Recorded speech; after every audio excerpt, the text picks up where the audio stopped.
Salut mesdames et messieurs. Aujourd'hui, nous revenons sur un événement diplomatique majeur qui s'est déroulé à la Maison-Blanche, mettant en lumière les tensions entre les États-Unis et l'Ukraine. Le président américain Donald Trump a rencontré son homologue ukrainien, Volodymyr Zelensky, dans le bureau ovale. Cette rencontre, initialement prévue pour renforcer les liens entre les deux nations, a rapidement dégénéré en un échange houleux devant les caméras. Dès l'arrivée de Zelensky, vêtu de sa tenue habituelle aux accents militaires, le président Trump a commenté « Il s'est fait très élégant aujourd'hui ». Un propos ambigu, perçu par certains comme une critique voilée de l'apparence du président ukrainien.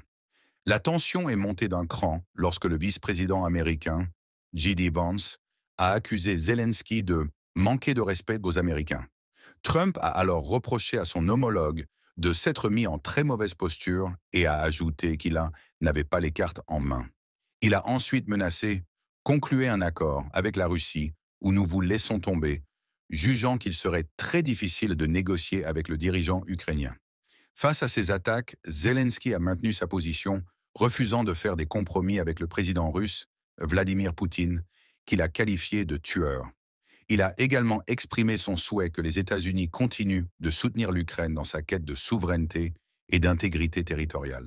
Autre chose. Vous voyez toute la haine qu'il a contre Poutine. C'est difficile pour moi de trouver un accord avec autant de haine. Donc je comprends bien, mais je peux vous dire que l'autre côté, l'autre partie, ne l'aime pas vraiment non plus.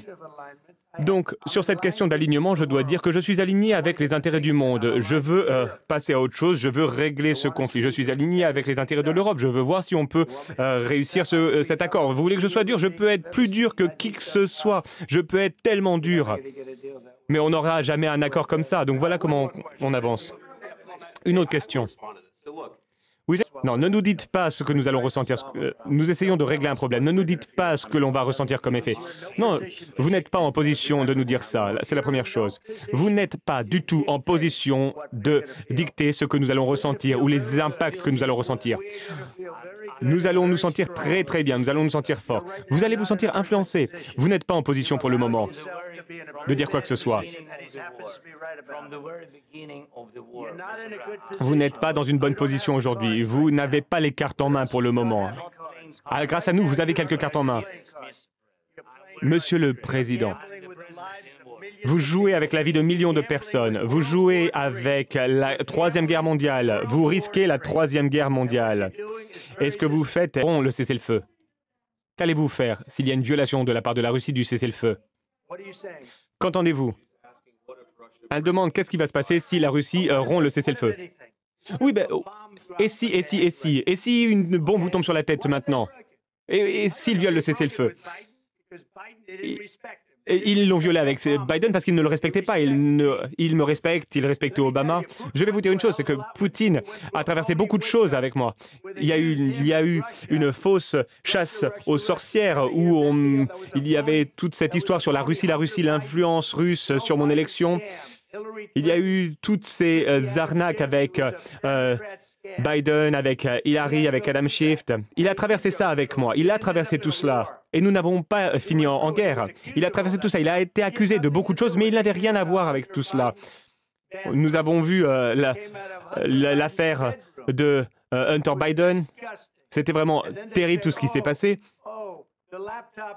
Ensuite, on a parlé de l'ordinateur portable de Hunter Biden qui était rempli d'informations par la Russie, etc. Et Vladimir Poutine a été accusé de toutes ces choses alors qu'il n'avait rien fait. Tout ce que je peux dire, c'est ça.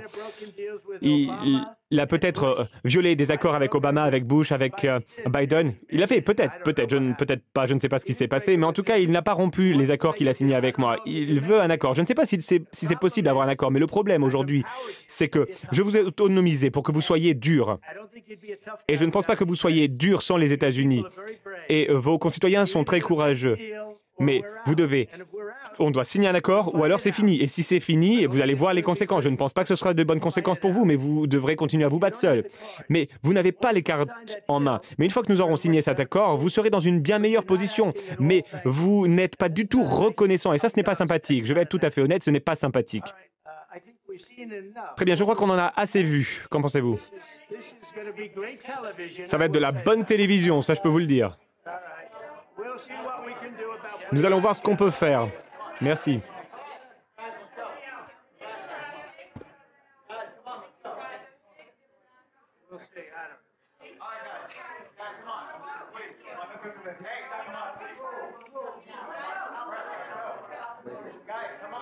Cet échange tendu a conduit à l'annulation de la conférence de presse conjointe prévue et à un départ précipité de Zelensky de la Maison-Blanche.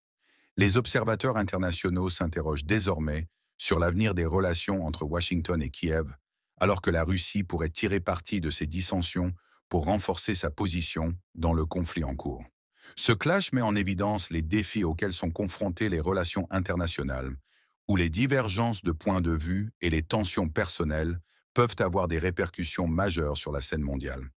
Merci de votre attention.